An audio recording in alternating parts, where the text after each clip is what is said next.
Hello students, आज हम class 10th का लेसन 3 द गंगा पंडित जवाहरलाल नेहरू के द्वारा लिखा गया है, उसके बारे में अध्ययन करेंगे। आइए हम द गंगा के बारे में अध्ययन करते हैं। द गंगा पंडित जवाहरलाल नेहरू के द्वारा लिखा गया एक प्रसिद्ध लेसन है। यह लेसन पंडित जवाहरलाल नेहरू के विल एंड टेस्टामेंट से लिया गया है। पंडित जवाहरलाल नेहरू का जन्म 1889 ईस्वी में इलाहाबाद में हुआ था। इनकी मृत्यु 27 मई 1964 ईस्वी को हुई। यह स्वतंत्र भारत के प्रथम प्रधानमंत्री थे और इनकी एक सबसे अधिक इच्छा थी जो इस लेसन में इन्होंने बताने का प्रयास किए हैं। इस पाठ के माध्यम से नेहरू जी ने देश के उन तमाम लोगों के प्रति अपना आभार व्यक्त किया जिन्होंने पंडित जवाहरलाल नेहरू को इतना प्रेम और लगाव दिया। उन्होंने गंगा के प्रति अपना लगाव और सम्मान प्रकट करते हुए गंगा को अपने लोगों की प्रिय बताया है। उन्होंने गंगा के बदलते हुए स्वरूपों अथवा रूपों का भी वर्णन किया है जो कि भारत की वर्षों पुरानी सभ्यता एवं संस्कृति का प्रतीक रही है। वह चाहते थे कि उनकी मृत्यु के पश्चात उनकी राख का एक मुट्ठी भर हिस्सा इलाहाबाद की गंगा नदी में प्रवाहित कर दिया जाए तथा इसका अधिकांश हिस्सा भारतवर्ष के खेतों के ऊपर बिखेर दिया जाए ताकि वह भारत का एक अभिन्न हिस्सा बन सके। इस लेसन द गंगा में पंडित जवाहरलाल नेहरू ने अपने वसीयत के बारे में बताया है और इस लेसन को हम 2 भागों में आप लोगों के सामने प्रस्तुत करेंगे, part 1, part 2। I have received so much love and affection from the Indian people that nothing that I can do। Pandit Jawaharlal Nehru कहते हैं कि मुझे भारतवासियों से जो प्यार और लगाव मिला है, that nothing that I can do can repay even a small fraction of it। कि मैं कुछ भी करके उसका अंश मात्र भी वापस नहीं लौटा सकता। And indeed there can be no repayment of so precious a thing as affection। वास्तव में स्नेह जैसी अमूल्य वस्तु का पुनर्भुगतान किया भी नहीं जा सकता।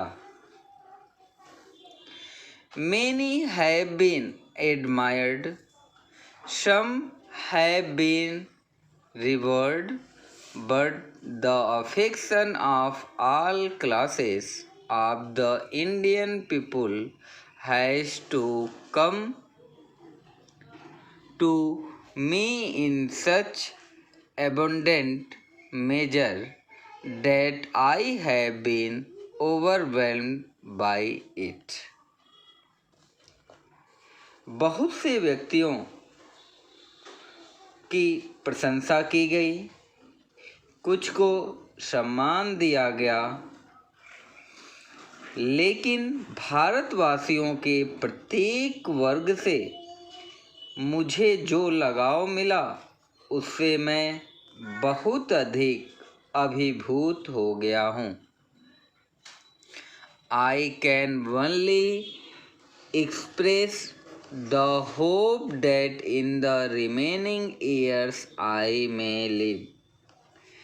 मैं केवल यही चाहता हूँ कि अपने जीवन के बचे हुए शेष वर्षों में I shall not be unworthy of my people and their affection. मैं अपने देशवासियों तथा उनके स्नेह के अयोग्य न हो जाऊं। यानी पंडित जवाहरलाल नेहरू कहते हैं कि मुझे भारतवासियों से जो प्यार और लगाव मिला है, मैं कुछ भी करके उसका अंश मात्र भी वापस नहीं लौटा सकता। वास्तव में स्नेह जैसी अमूल्य वस्तु का पुनर्भुगतान किया भी नहीं जा सकता। बहुत से व्यक्तियों की प्रशंसा की गई, कुछ को सम्मान दिया गया, लेकिन भारतवासियों के प्रत्येक वर्ग से जो मुझे लगाव मिला है उससे मैं बहुत अधिक अभिभूत हो गया हूँ। मैं केवल यही चाहता हूँ कि अपने जीवन के बचे हुए शेष वर्षों में मैं अपने देशवासियों तथा उनके स्नेह के अयोग्य न हो जाऊं। To my innumerable comrades and colleagues, अपने असंख्य सहयोगियों तथा सहकर्मियों के प्रति I owe an even deeper depth of gratitude. मैं और भी अधिक आभार व्यक्त करता हूँ। We have been joint partners in great undertaking and have shared the triumph and sorrow which inevitably accompany them. जो बहुत से महान कार्यों में सहयोगी रहे तथा उनसे जुड़े विजयों एवं दुखों को भी हमने साथ साथ बांटा है। यानी पंडित जवाहरलाल नेहरू कह रहे हैं कि अपने असंख्य सहयोगियों तथा सहकर्मियों के प्रति मैं और भी अधिक आभार व्यक्त करता हूँ, जो बहुत से महान कार्यों में सहयोगी रहे तथा उनसे जुड़े विजयों एवं दुखों को भी हमने साथ साथ बांटा है। When I die, I should like my body to be cremated. Pandit Jawaharlal Nehru अपनी इच्छा को व्यक्त करते हुए कहते हैं कि When I die, जब मेरी मृत्यु हो तो I should like, मैं चाहता हूँ my body to be cremated, मेरे शरीर का दाह संस्कार किया जाए। If I die in a foreign country, यदि मेरी मृत्यु विदेशी जमीन पर हो तो my body should be cremated there. तो मेरे शरीर का दाह संस्कार वहीं कर दिया जाए. And my ashes sent to Allahabad. और मेरी राख को इलाहाबाद भेज दिया जाए. A small handful of these ashes should be thrown in the Ganga. Pandit Jawaharlal Nehru बता रहे हैं कि मेरी राख का एक मुट्ठी भर भाग गंगा में प्रवाहित कर दिया जाए. And the major portion of them disposed of in the manner indicated below. एवं अधिकांश भाग का विसर्जन नीचे बताए गए तरीके से किया जाए.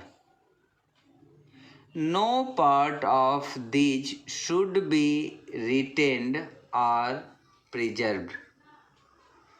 यानी मेरे शरीर के राख का कोई भी भाग स्मृति के रूप में रखा या संरक्षित न किया जाए. My desire to have a handful of my ashes thrown in the Ganga at Allahabad. Pandit Jawaharlal Nehru कहते हैं कि मेरी इच्छा है कि मेरी मुट्ठी भर राख को इलाहाबाद में गंगा में प्रवाहित कर दिया जाए. Had no religious significance. इसका कोई धार्मिक महत्व नहीं है. So far as I am concerned, I have no religious sentiment in the matter. Sentiment में होता है भावना. यानी इस संबंध में मेरी कोई धार्मिक भावना नहीं है. कंसर्न में होता है संबंध, यानी कि इस संबंध में मेरी कोई धार्मिक भावना नहीं है. I have been attached to the Ganga and the Jamuna rivers in Allahabad ever since my childhood. बचपन से ही मैं इलाहाबाद की गंगा एवं यमुना नदियों से जुड़ा हुआ हूँ. And और as I have grown older, और जैसे जैसे मैं बड़ा होता गया, this attachment has also grown. यह लगाव भी अधिक बढ़ता गया. I have watched their varying moods as the seasons changed and have often, though of the history and myth and tradition and song and story that have become attached to them through the long ages and become part of their flowing waters. ऋतु परिवर्तन के साथ मैंने उनके परिवर्तित स्वरूपों को भी देखा है और अक्सर इतिहास, पौराणिक कथाओं एवं परंपराओं, गीतों तथा कहानियों के बारे में सोचा है, जो कि इन नदियों के साथ युग युगांतरों से जुड़ी हुई हैं तथा इनके बहते हुए जल का एक भाग बन गई है. The Ganga especially is the river of India. Ganga नदी विशेष रूप से भारत की नदी है. beloved of her people, यहाँ के लोगों की प्रिय है, यहाँ के लोगों के द्वारा मानी गई है। and round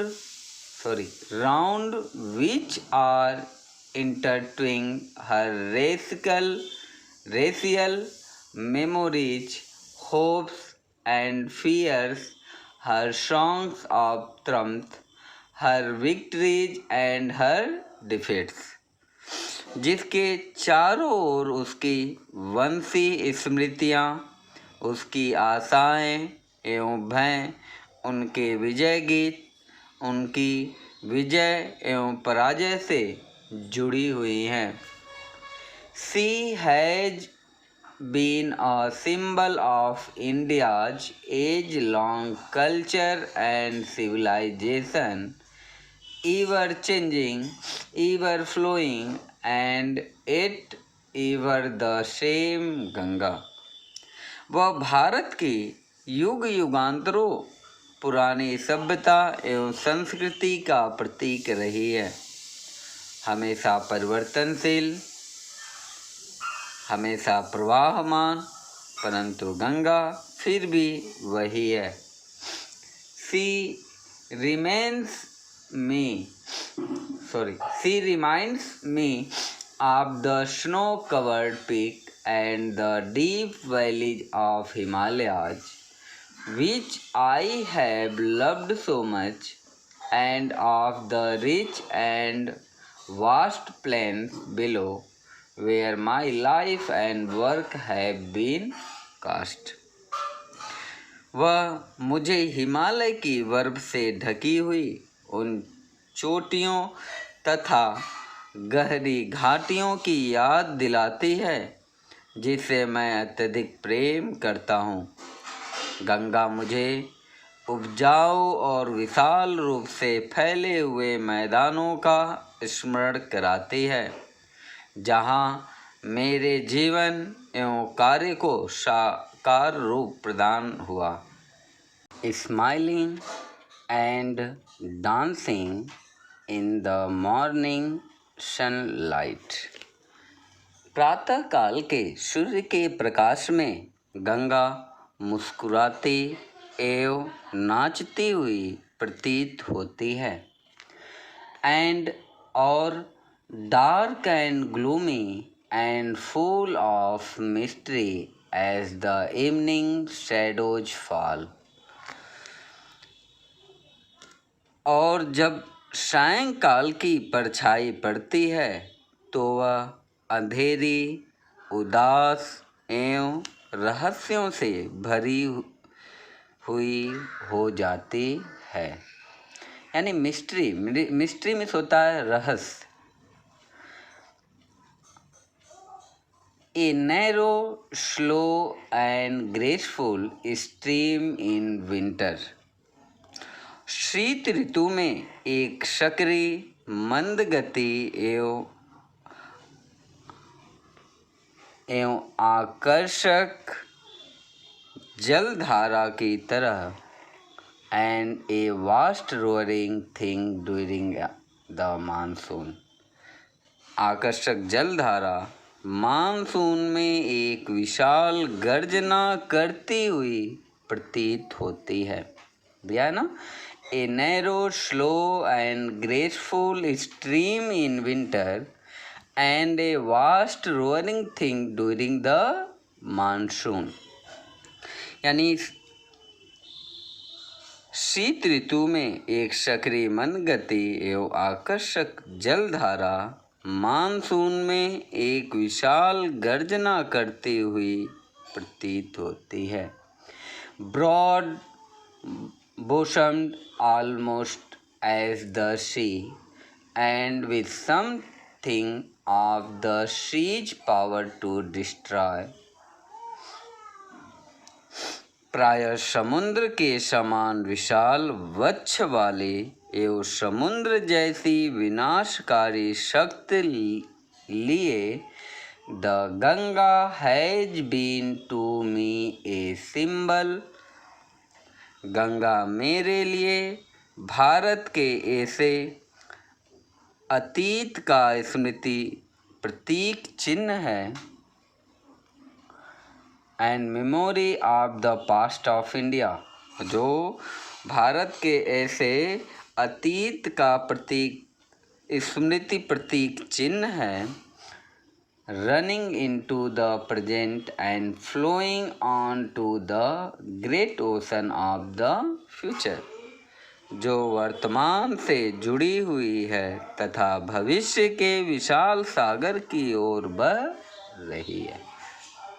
याद दिया है ना। प्रातः काल के सूर्य के प्रकाश में गंगा मुस्कुराती एवं नाचती हुई प्रतीत होती है, और जब सायंकाल की परछाई पड़ती है तो वह अंधेरी, उदास एवं रहस्यों से भरी हुई हो जाती है।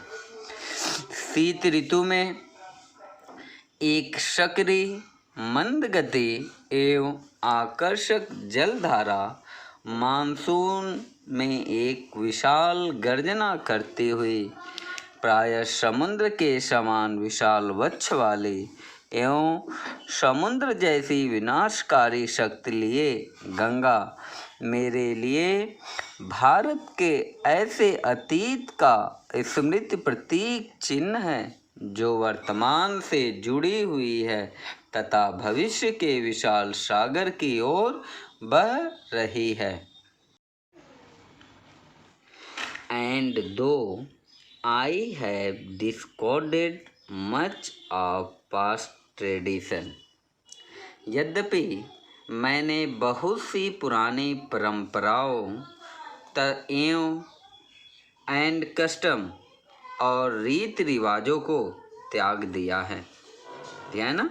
एंड दो I have discarded much of past tradition and custom, यद्यपि मैंने बहुत सी पुरानी परंपराओं एवं रीति रिवाजों को त्याग दिया है, and am anxious that India should rid himself of all shackles that bind and constrain her, और मैं आशा करता हूँ कि भारत उन सभी बेड़ियों से स्वयं को मुक्त कर ले जो उसे जकड़े हुए तथा बंदी बनाए हुए है, एंड डिवाइडेड हर पीपुल, और जो लोगों में फूट डालती है, and suppress vast numbers of them, और उन्हें दबा कर रखती है, and prevent the free development of the body, और शरीर एवं आत्मा के स्वतंत्र विकास को रोकती है। बॉडी एंड द स्पिरिट, यानी कि शरीर एवं आत्मा के स्वतंत्र विकास को रोकती है। दो यद्यपि आई सीक ऑल दिस, यद्यपि मैं यह सब आशा करता हूँ, यद्यपि मैं यह सब आशा करता हूँ, yet I do not wish to cut myself off from that past completely, परंतु मैं स्वयं को अतीत से पूर्ण रूप से पृथक नहीं करना चाहता हूँ।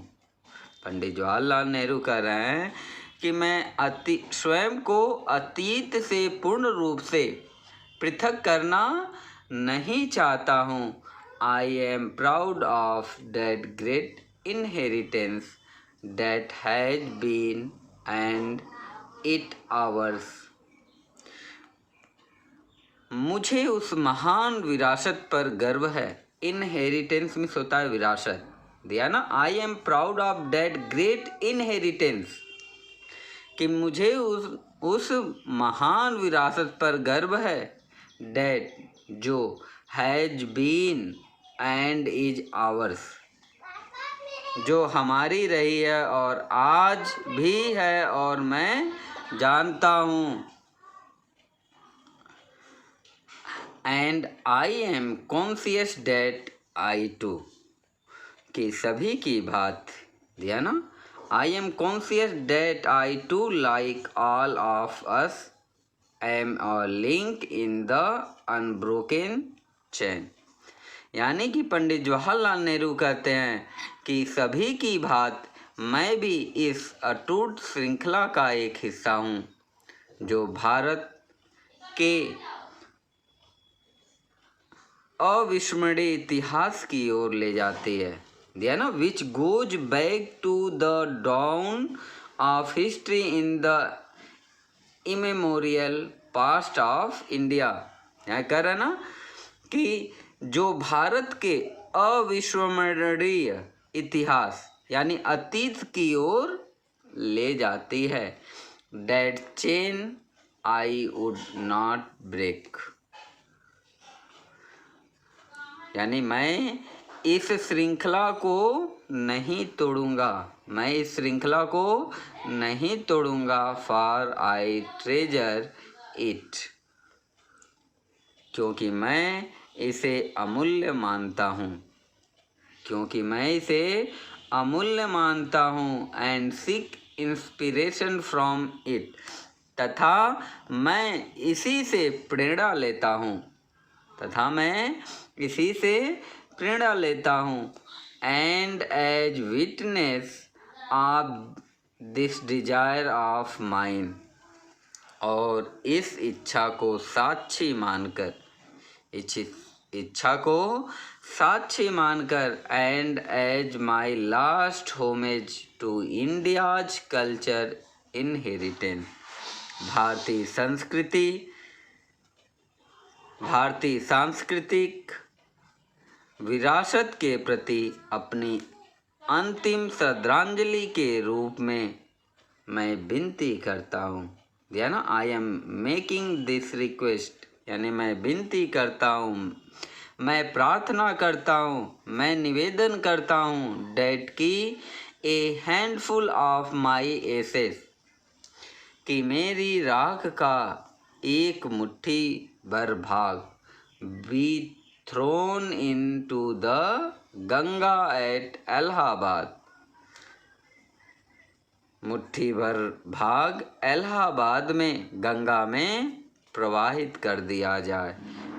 To be carried to the great ocean that washes India shore, जिससे वह विशाल सागर में पहुंच जाए जो भारत के चरण रूपी तटों को धोता है। The major portion of my essays should, however, be disposed of otherwise। Pandit Jawaharlal Nehru कहते हैं कि मेरे राख के अधिकांश हिस्से को निम्न प्रकार से प्रवाहित किए जाएं। I want these to be carried high up into the air in an aeroplane। मेरी इच्छा है कि मेरे राख के अधिकांश हिस्से को किसी वायुयान में रखकर ऊंचाई तक ले जाया जाए। एंड स्केटर्ड फ्रॉम, और वहाँ से बिखेर दिया जाए। High over the fields where the peasants of India toil, जहाँ तथा वहाँ से उन मैदानों में बिखेर दिया जाए जहाँ भारत के गरीब किसान परिश्रम करते हैं। सो डैट, ताकि they might mingle with the dust and soil, ताकि उनकी राख धूल एवं मिट्टी में मिल सके। And become a indistinguishable part of India, और भारत का एक अभिन्न अंग बन सके।